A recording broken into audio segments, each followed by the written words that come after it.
this guy that I was treating, he was a pilot. He totally lost his leg in World War II. And I think we were treating him for some sort of infection. And he died on July 4th. So here's this man who he gave his life for his country. He lost his leg for his country. And then he dies on July 4th. Hey everybody, welcome back to Mike and the Doc, Answer the Internet. I'm Mike. And I'm the Doc. And today Trevor's got some questions for us from the internet. And if you have questions, don't forget to leave them in the comment section for a chance to be featured in one of our videos. And don't forget to subscribe to stay up to date.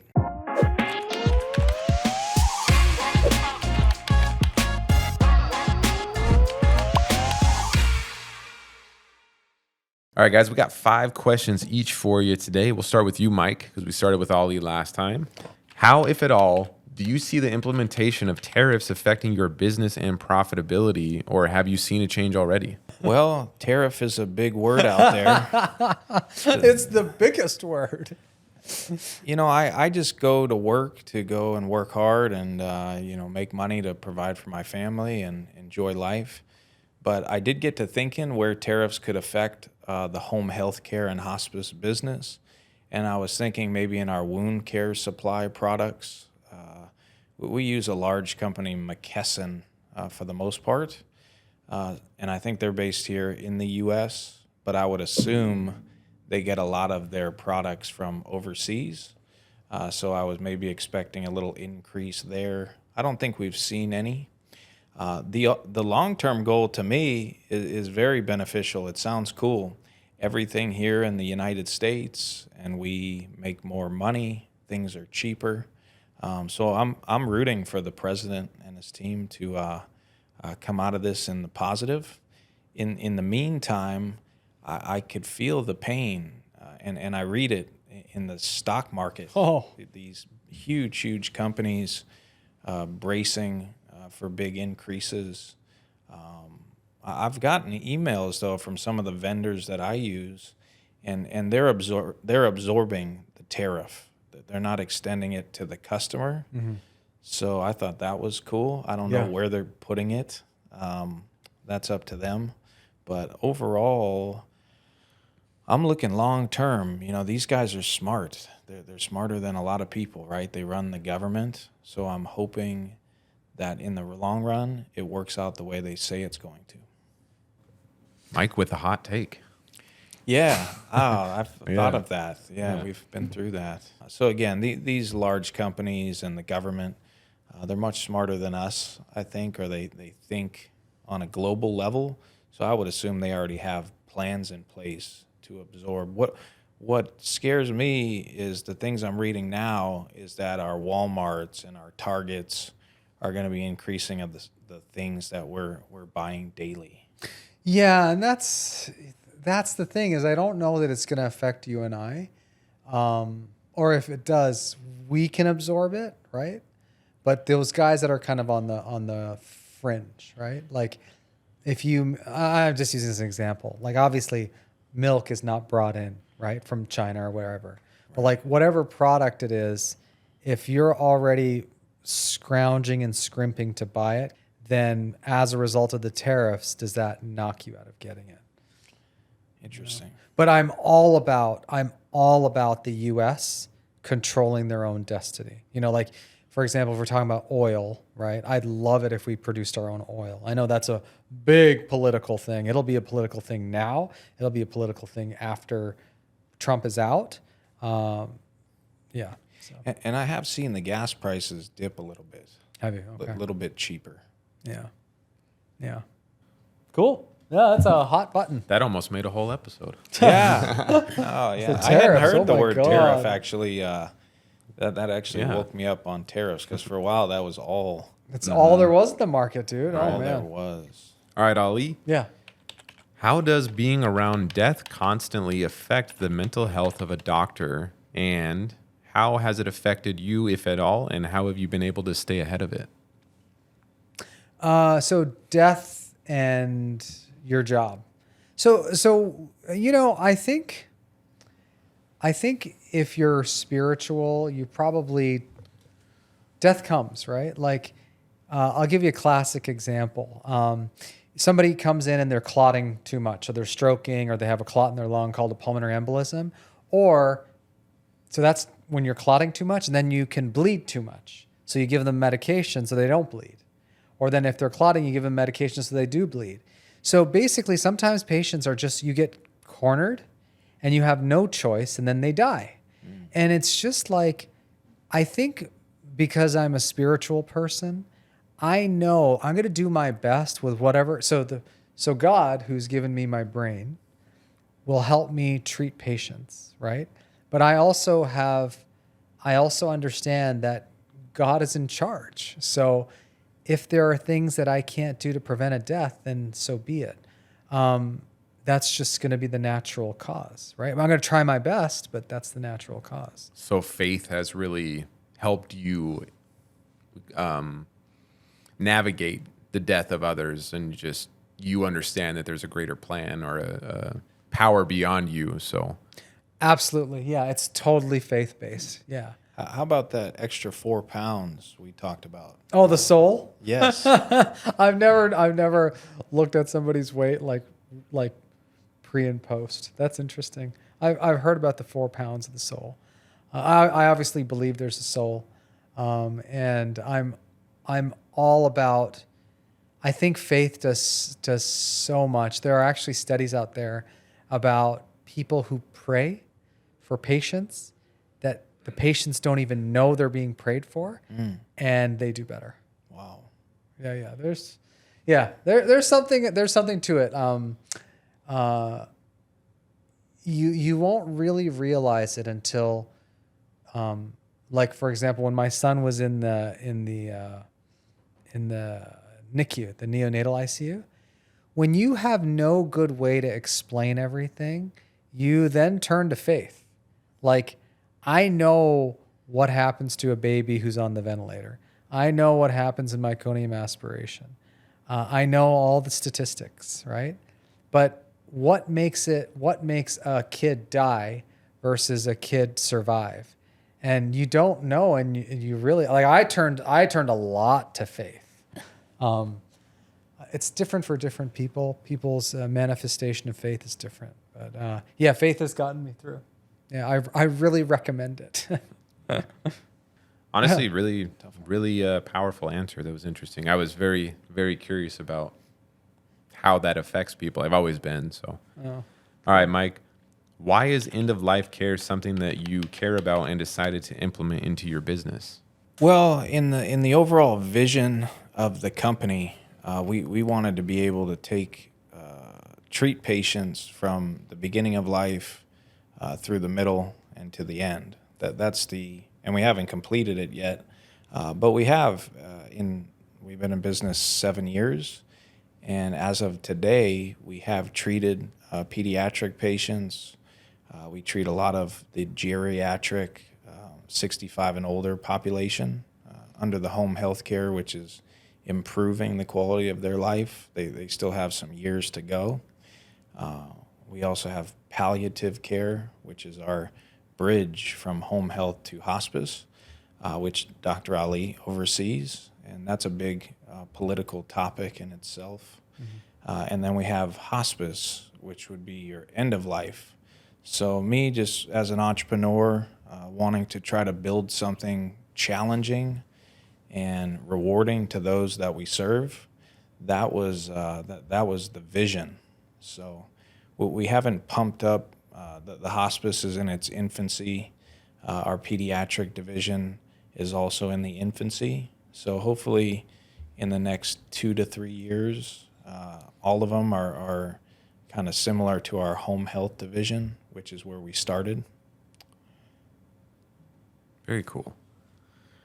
Does that answer that? Yeah. Absolutely. All right, Beginning Ali, to the end. Beginning to the end. can you share the story about the first time experiencing death as a physician and how that shaped you into the doctor you are today? Oh yeah, I know exactly that case. So a case that kind of one of my first deaths. So it was really interesting. It was a VA patient, and you could just tell that he was a World War II guy. So pretty old. But you could just tell he was like really, really handsome when he was younger and just like a total stud. Like this guy that I was treating, he was a pilot. He totally lost his leg in World War II. And I think we were treating him for some sort of infection. And he died on July 4th. So here's this man who he gave his life for his country. He lost his leg for his country. And then he dies on July 4th. So that was one of my first deaths. This was at the VA Medical Center in Lebanon, Pennsylvania. The way that shaped me is that, I think, because I talked to him a lot, I really liked him, and that really helped me because he was ready. Because I had this thing, oh my God, he can't die on July 4th. But I formed like a real big link with him, and he was ready. He led this life. He gave for his country, and the sickness had taken control, and he didn't want to he didn't want to be intubated. He was pretty close to hospice now that I'm thinking about it, but we just hadn't made the decision for him yet. Hospice wasn't so rampant like 20 years ago. Right. That was my first patient who died. What a storied life. Something Yeah. I was thinking was just that letting go. You encounter so many tough people, right? Like yourself that can go out on the weekend and run a half marathon. The war veteran. It's interesting that they can't continue to fight, or there's a certain point where they surrender Yeah. and let go. That was Yeah. just coming to mind. Is that like a sad moment for you as a doctor, or is that a happy moment when a Oh, patient lets go or surrenders? This is actually a really interesting question for both of you, actually, and this is why I think I'm teed up for hospice. It was actually a great moment for me, because why am I going to, who am I to think for this patient, right? He has his life. If he's okay with passing away, why am I going to impose my values onto him? Like my values at the time where I'm a young doctor and everybody needs to live forever. Yes. And that's totally unreasonable, I was thinking of that. right? Totally Right. unreasonable. And so I loved it because he just made it okay. It just happened to be July 4th. But he made it okay. I don't know if it wasn't right. Like when the fireworks went off, it was a little bit after. Wow. Yeah. Talk about spiritual. It's like Yeah. he had to see the fireworks one last time, right? Yeah. And He was Amazing. total Wow. stud. I got chills. You can't Total see it. I got stud. chills up and down my body. That's crazy. Yeah, that was like when Harry Reid passed, and then they renamed the airport like the next day. Yeah. I remember that. Oh Crazy. yeah. I wonder why they did that. Right. All right, Mike. Change of pace. Yeah. Hybrid and remote jobs have almost become commonplace with companies. How do you think this affects productivity? We currently have everybody working in the office. It's a Monday through Friday, 9 to 5 setup. Through this whole chaos of COVID, the pandemic, I definitely came hands-on with that remote position and appreciated the remote work. And I think somebody like Dr. Ali, for instance, right? Doctors, nurses, I don't think their hand needs to be held. I think they can work remotely. They're getting the job done. You can see the jobs getting done. So I think that higher level worker, you have nothing to worry about with them staying remote. And in our industry, there's a lot of remote nurse chart reviewers, especially for these large corporations, where I think they're just happy that they can review charts anywhere, anytime, as fast as possible, and help them get billed and collect timely. So today, I prefer the worker in the office. I like the team atmosphere. One thing I do believe is that someone definitely is going to work harder, the hourly worker, they're going to work harder in the office than they would at home, where you have the refrigerator or the TV or the nice couch to put your feet up on. Because I don't believe I would work as efficient if I was at home versus in the office. So that's my stance today. I like hybrid, but I would prefer in office. Cool. Very cool. All right, Doc. What drove you to this transition into end of life care? Or actually, did you start as wanting to go into I can't never Palliative. say palliative care or hospice care, or did you start? There was actually a person. I don't know. That's a really great question. Because there was this one doc where I trained. He was a pediatric neurosurgeon. So that's pretty terrible, right? Oh, wow. Basically, kids who Right. have head bleeds. Yeah, you know what you're dealing with. Shaken babies, all the rest. Wow.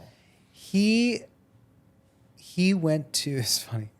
He went to clown college, Wow. and then came back and did hospice at the VA. So he was a doctor first, left, went to clown college, and came back. And did hospice. Wow. So you take neurosurgery. That's where you're trying to save a kid who's just bled into their brain, like very, very hands-on. You're not playing God, obviously. No one ever plays God. But, literally it's life or death, right? Is that one of the hardest to become in terms of a surgeon? Yeah, it's hard to become a pediatric neurosurgeon, and the pay is not as good. So you really have to love it. Right. And then he came back and then he did hospice, which is where, obviously this is where he did inpatient hospice, where, Sounds like a real life Patch Adams. yeah, totally. And like he had like this Lincoln beard. My wife, if she ever watches this episode, she'll know exactly who I'm talking about. It's interesting.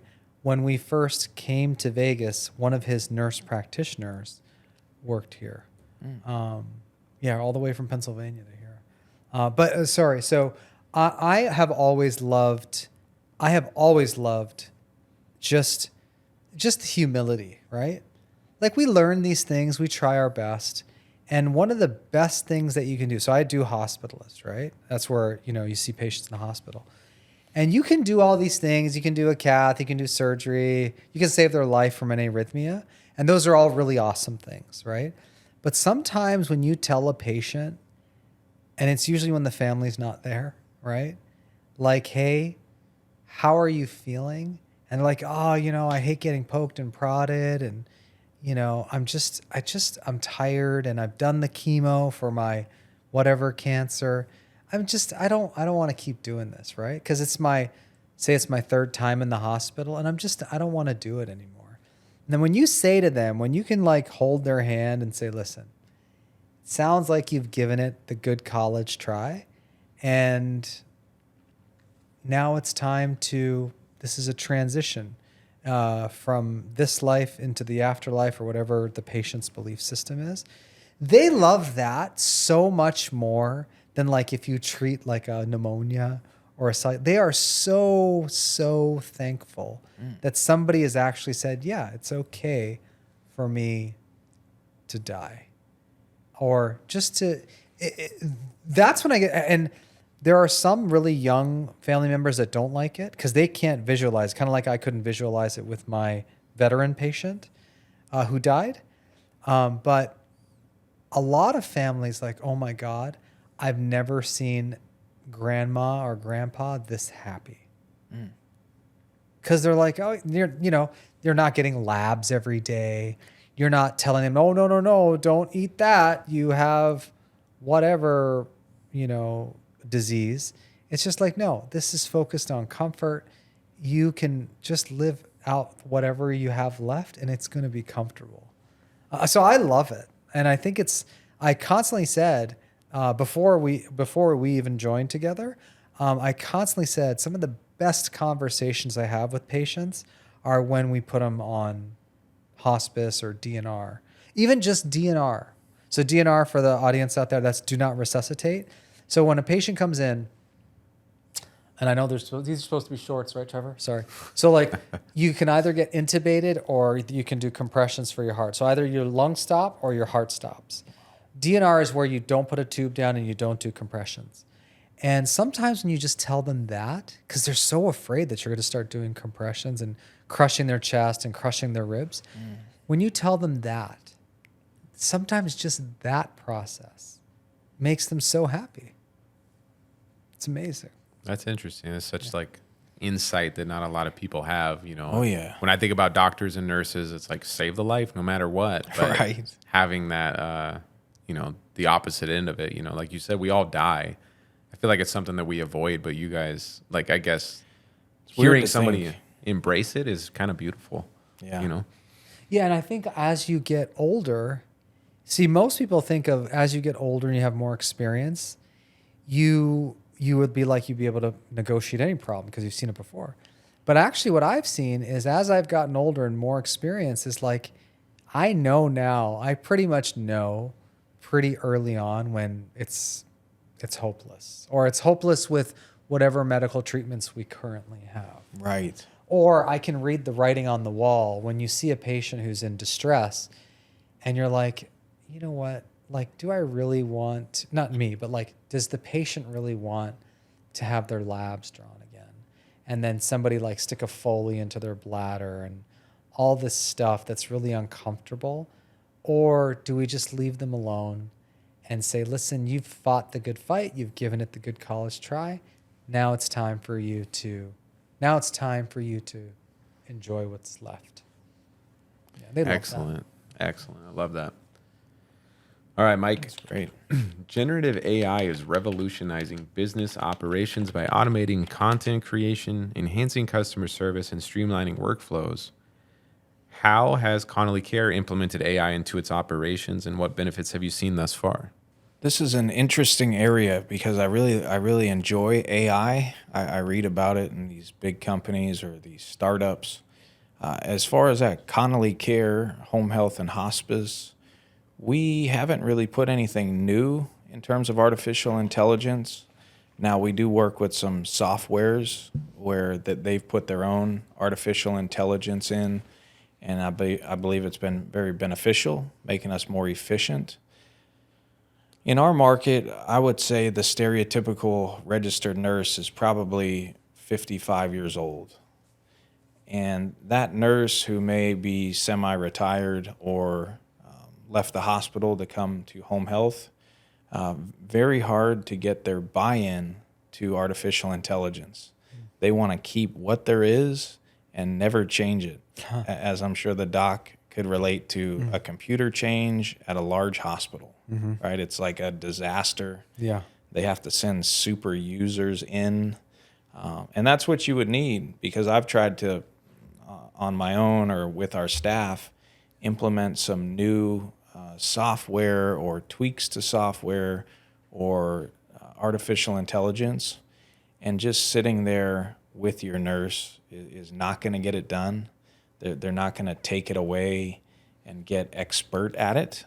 I believe you'd have to have somebody fly in from these companies and be on site for multiple days and then come back out to retrain them, you know, kind of continuing education if you wanted it to work. But again, I love artificial intelligence. I think it can really, not think, it has, right? Chat GPT. It's like doing all of the work ahead of time. So computers, I'm also, all of that artificial intelligence, robots, I'm not scared of that. I'm actually more excited for how could we work together to help us. Well, hopefully they continue to want to work with us and not against us. Hopefully they become John sentient. Connors, right? Sarah Connor screaming in the Sarah background somewhere. Connors. The Terminator. Get to the chopper. Yeah. All right, Doc. Can you share some of the pros and cons of being a physician at a hospital versus being a hospice care doctor? Pros and cons. Okay.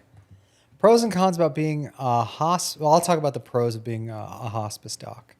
Pros of being a hospice doc is you actually get to talk to the patients and you get to find out what they need, and they love you for it. And it's usually doctor-patient, but really in hospice, it's more like customer. It's really a customer thing because, you know, if in a regular doctor-patient relationship, the patient, who's the customer, can be wrong. The business model is the customer is always right.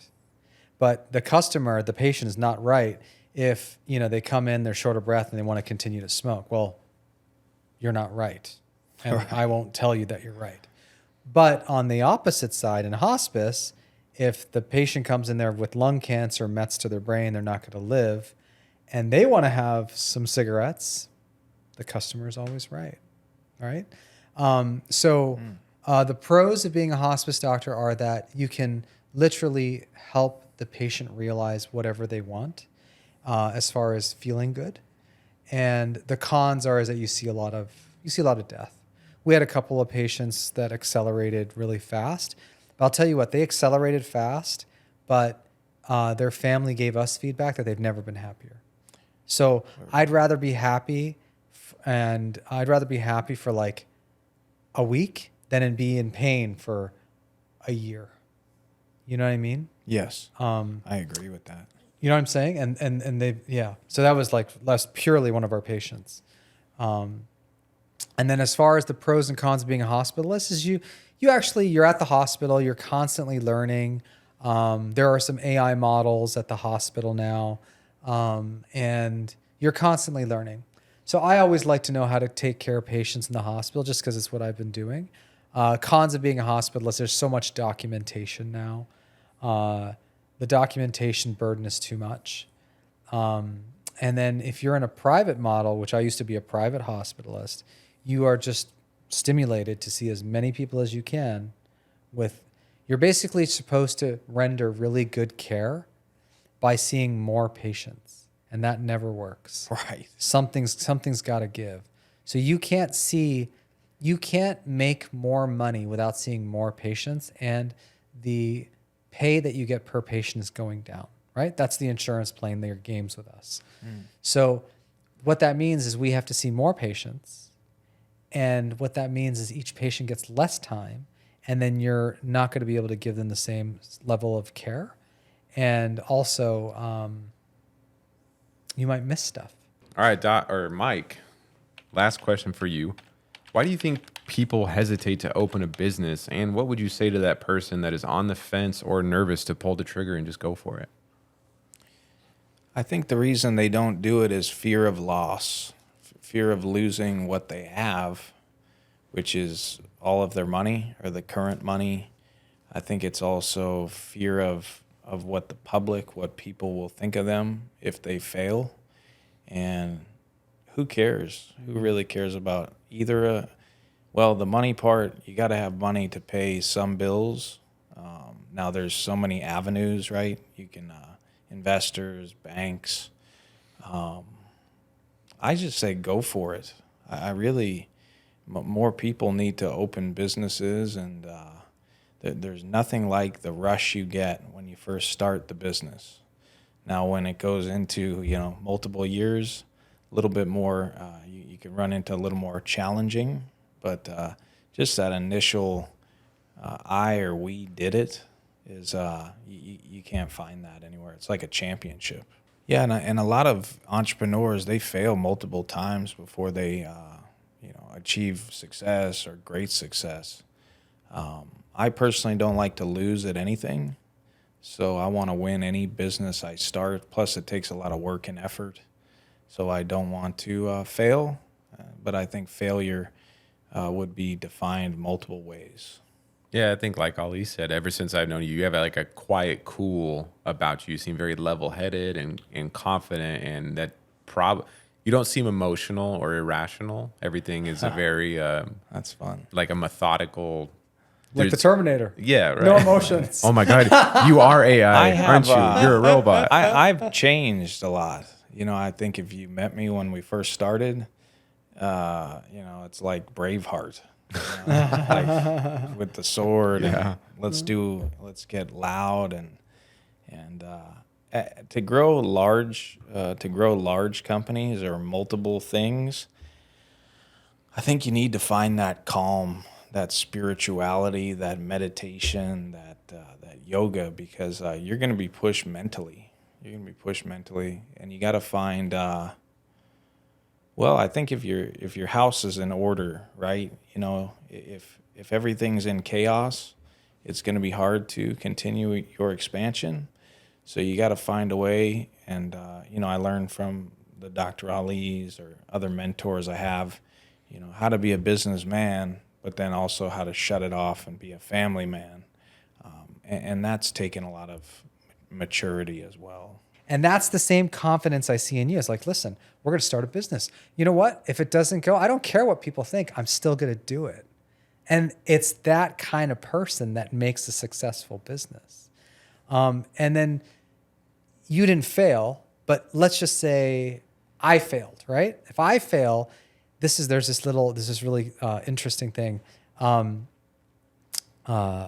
I think I'm going to just admit it. I'm stealing this from Anthony Robbins. Okay. Uh-huh. So he says, good decisions are as a result of good judgment, right? Good judgment are as a result of poor decisions. Does that make sense? You don't know what good decisions to make until you make the wrong ones. Right. Right? And as a result, you become more seasoned and then you make the right decisions. So if you're going to fail big. Fail big, and then you'll be able to make different changes and know what to do the next time. You know what I'm saying? So Excellent. All right, Doc, last question for you Like it. before we wrap up the episode. Dr. Suzanne O'Sullivan wrote a book in which she advocates for slow medicine, claiming that we have an overdiagnosing problem. Do you think we have an overdiagnosing problem with advancements in medicine? And what's your take on that overall? So overdiagnosis, you know, I think I think on some degree I do agree. On some level I do agree. There's a lot of ADHD that's being diagnosed now. You know, God forbid a child, right? Like obviously you and I both love our children, and then you see them and they're like wild, right? We're talking about ice cream. You give them ice cream and they go wild, right? And I just wish that I could be that excited about ice cream. You know what I'm saying? Yeah. And why would I take that away from a kid and call him or her ADHD? So yeah, I do think we do overdiagnose. I don't think that, I feel like we don't have to treat everything all the time. There's a med for sleep, there's a med for pain, there's med for anxiety. And you know what? If those things affect your life, sure, but it's okay to be a little uncomfortable, right? Like being a little bit uncomfortable and then having this body that God gave you make some changes for you, it will result in one of the best versions of yourself. So the trick, whether it's with the exercise or with your brain or whatever, is to just get to that point where you get what's called, they call this in like weight training, they call it like muscle disruption, right? So you want to disrupt the muscle so that you can grow it back, not grow it back, but it then makes changes and it becomes stronger. You can apply that to your soul. You can apply that to your brain. So yeah, I do think we overdiagnose, and I think it's not a great thing that we have these kids that have all these crutches, or even adults that have all these crutches. You know? I like that. Yeah, like there's a med for sleep. There's a med, you know. The kid gets wild on ice cream, they could get ADHD. Well, what I'm saying is they overdiagnose it. Yeah. They're like, well, you know, this kid has ADHD. No, they don't. They're just a kid. Yeah. Just let them be a kid. Like, just because I'm boring and I want to look at like the stock market doesn't mean that a kid has to do that. That's Right. bullshit. Like, let a kid be a kid. Like, have you ever seen a child like I remember I told my son that we were gonna go, I think, to the card shop and get some Pokemon cards, like a really cool set, or that I think I bought like a Mewtwo Mega, and he knew that it was coming, and it was coming that day, and he was just like skipping around the house just because he knew about this card. I wish I could do that. Don't you think it's all about getting something that gets the person's attention, right? Yeah. Because it's attention deficit disorder. Yeah. So if I just had something that I really enjoy, right? Like if it's, I love winning in business. Yeah. Right? if I could win in business every day, Yeah. I don't know. I don't think I'd have ADHD. I don't think there's be any like lull time where I'm Right. like, I'm bored. It's like, dude, we're constantly winning championships, right? Right. If you're a basketball player, Oh man. if you're always on a great team and you're always winning, how could you be bored? All right, guys, that's the end of the episode. That's all the questions I have for you. Yeah.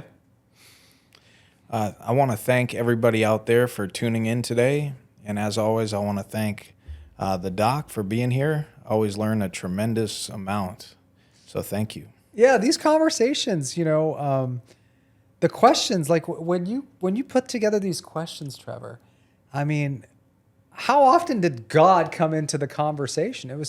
It's pretty awesome that we're talking about these questions and we're like really tending to like, because we don't say, oh, you know, we're gonna have this episode on God, but like it's just so many things in our life revolve around this notion of faith and just having confidence in yourself. So I love today's episode. Yeah, Me as well. yeah, a lot of great stuff. But don't forget to leave your questions down in the comments section for a chance to be featured on our next episode, and subscribe to stay up to date. And we will see you guys in the next episode.